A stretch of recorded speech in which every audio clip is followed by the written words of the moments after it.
I love history. It's full of so many moments that make you stop and just stare, dumbfounded, while you evaluate the world for a second. Today, I want to bring you one of those. We're going to be diving into one of the most bizarre acts of psychological warfare in history. A well-planned night of mischief that threw an entire city into chaos. Welcome to Solid Selection. My name is Draven, and this is the channel where I scream into the void and hope the void answers. So sit back, enjoy, and let's talk about how an act of desecration helps send one of the greatest militaries of the ancient world spiraling into disaster. The year is 415 BCE, and an enormous conflict now known as the Peloponnesian War had already raged for nearly 2 decades.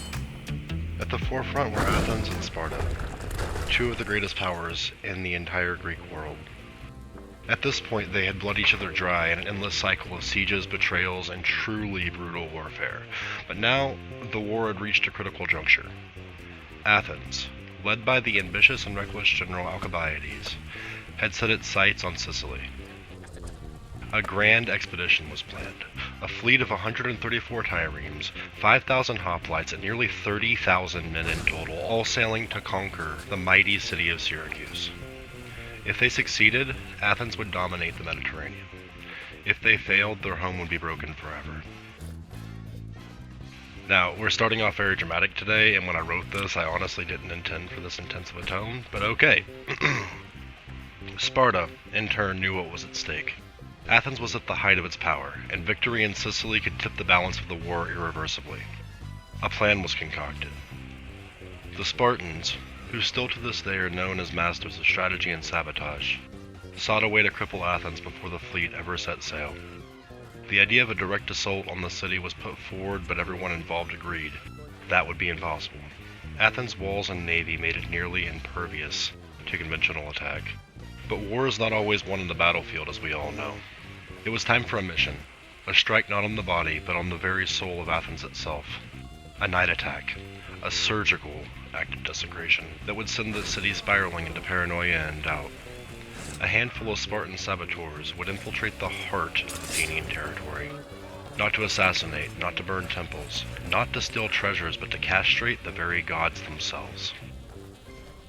Let me paint you a word picture. We are in Athens, it's 11 p.m. and there is a bright moon hanging high in the sky. Pale rays of light are spilling through light clouds and working their way down across olive groves and stone-paved roads that lead into the city. The countryside is quiet. Too quiet. This is a city on the eve of war. Over rolling hills and perfectly cultivated fields, a dozen men move like ghosts through the night. Their sandals are silent against the dirt. These men wear the rags of common travelers, and any they meet will never suspect these are Spartans. A team trusted, hand-picked to make their way deep into enemy territory without even spears and shields to keep them alive. For the glory of the empire, they have given them up in favor of simple daggers and chisels. Leading them was a man named Damon of Stymphalos. He was a veteran of countless battles, with a face lined with the scars of Pylos, Delium, Mantinea, clashes where Athens had tested Sparta and failed. He had fought the Athenians face to face, but tonight's mission was something different. This was not about brute force. This was about striking at the intangible. Faith, morale, the unseen forces that hold a city together. The contingent continues creeping through the countryside. They keep their eyes on the city walls in the distance. The gates are locked. Sentries patrol the parapets, bored, their torches flickering in the wind. Athens doesn't expect an attack. Not here. Not now. And that was their mistake. Damon glanced back at his men and signaled with 2 fingers. They moved forward. All over Athens stand waymarkers, stone pillars of Hermes, the god of travelers, trickery, and fertility. Each of these marked a crossroad or guarded a home. Their solemn faces had watched over the city for years, bearing contrast to the enormous dicks at their base. I wanted to show an image of these, but YouTube isn't a fan of things like that. If you want a laugh though, look at the image they use on Wikipedia. It cracked me up. He just looks so content with his life, you know. Anyway, the The first statue was standing at a fork in the road near a quiet villa. A grizzled Spartan unsheathed his dagger, and ran his fingers along the smooth yet withered stone, in a gentle, sensual way. Uncomfortable yet. The face of Hermes stared back at him, bearded, calm, serene. The soldier smirked and bit his lip slightly. Then he stretched out a hand and raised his dagger and struck the cock clean off. A sharp sound rang out, final, like the snap of a bone. The severed stone thudded onto the road, and then rolled to a stop in the dirt, forgotten. That was one, but we still have work to do. There is no alarm, no cries of outrage. Not yet. The Spartans move quickly, spreading through the city. Some take to the agora, or Hermes stand between market stalls. Others move towards the Pinks, where Athenian politicians meet to speak of war and conquest. The leader himself leads a small group down the sacred way, the road leading to the Acropolis. One by one, the guardians of Athens were unmanned.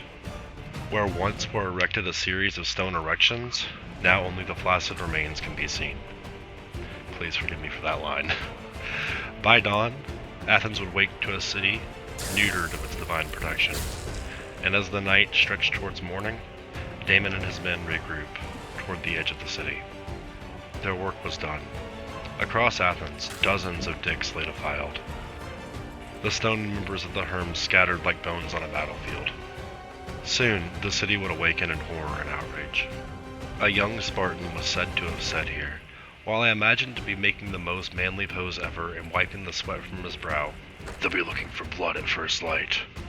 To which his commander responded, "Let them, we'll be long gone," before they slipped into the hills, leaving no trace anyone could hope to follow. And side note, Spartans always have the coolest lines. I might honestly do a video at some point about how they were literally taught as part of their training how to be sarcastic at a black belt level. The most famous one is probably, "Then we will fight in the shade," from 300. Which isn't only a real line, but the delivery in real life was better than the movie in my opinion, for reasons I guess we could probably get into later, but anyway, I'm getting off topic. By the time Athens realized what had happened, the saboteurs would be deep in the countryside, vanishing into the mountains. The next day arrived, and by the time the first rays of dawn kissed the Acropolis, revealing the ruins of a city's faith, Athens had already awoken to horror. Now, a merchant stumbles into the agora, his sandals scraping against the broken stone of a mutilated Hermes. He screams. Soon, others follow, and within hours the entire city was in an uproar. Rumors, of course, spread like wildfire. There's talk of conspiracies, omens, curses. The people demanded arrest, executions, revenge. The Athenian government cracked down hard. To us today, this might just be a funny story, but in this time period, it was religion in the most literal sense. Suspects were dragged from their homes. Political rivalries flared into open accusations of treason. The philosopher Socrates' circle, including Alcibiades himself, was blamed for the sacrilege. Now, Alcibiades, on the other hand, the very architect of the Sicilian expedition in the first place, was suddenly a target, and instead of leading his fleet to victory, he was forced to flee Athens under a cloud of suspicion. Meanwhile, in Sparta, the saboteurs' success was celebrated not just as a blow against Athens, but as a masterstroke of psychological warfare. The Sicilian expedition, once poised to change the course of the war, sailed under a dark omen. Morale was fractured. Trust in leadership was eroded. The seeds of disaster were sown. Years later, when the Athenian fleet lay broken at the bottom of the Sicilian waters, when the survivors of the campaign were chained and left to die in the quarries of Syracuse, history and the Spartans themselves would look back and remember the night of the broken Hermes. They never needed to send an army to Athens. They only needed a handful of men, a few sharp blades, and like many examples in history, a single night of getting off rock-hard dicks. I don't even know what to consider this story. Like, it's obviously sacrilegious. But beyond that, would you consider this to be a purely political play, an act of artistic censorship, basic vandalism, maybe something between all those? Here's what gets me. Athens was a city known for, famous for, its democracy, its philosophy, its world-class sculptures. And it was thrown into absolute chaos over a bunch of defiled statues, and while the Spartans walked away laughing, the Athenians legitimately ripped their entire society apart, almost overnight. They got their armies annihilated trying to find something to blame, and it gets better.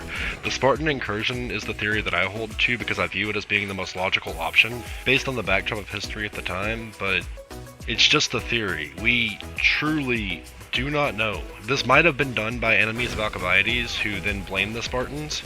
It might have even just been an example of the ancient Greek version of frat boys on a night out. And that to me makes it even better. Like, this isn't likely, but picture this for a second, right? A few rich kids get drunk and want to deface some statues for a laugh. They wake up the next afternoon after drinking off the bender, keeping in mind that Greek wine was not only laced with lead, but also would have given you the worst hangovers ever. And there's literal pandemonium in the street. People are calling for execution faster than a Karen in 2020 who can't get her highlights done. Personally, I'd just go back inside and head to bed at that point, yeah? And then there's the aftermath. The Sicilian expedition, a disaster. Alcibiades, exiled.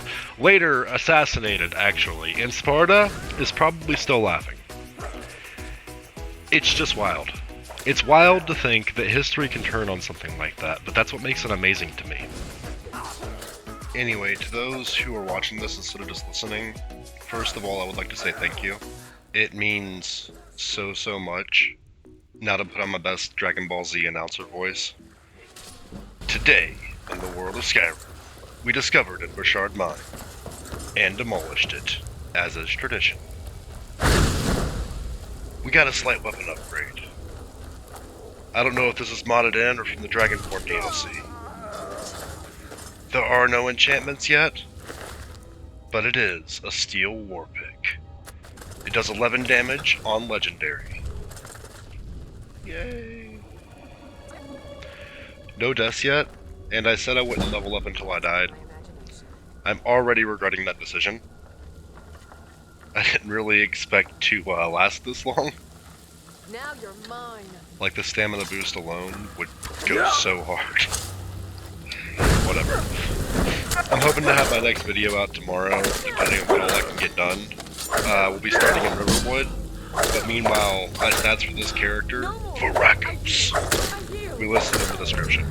This is a lot of fun. I'm really glad I have a platform for it, and if you enjoyed this deep dive into what I consider to be one of the weirdest acts of psychological warfare that I know about personally, be sure to subscribe and comment below. I'd like to know another bizarre moment in history that you'd like to see covered.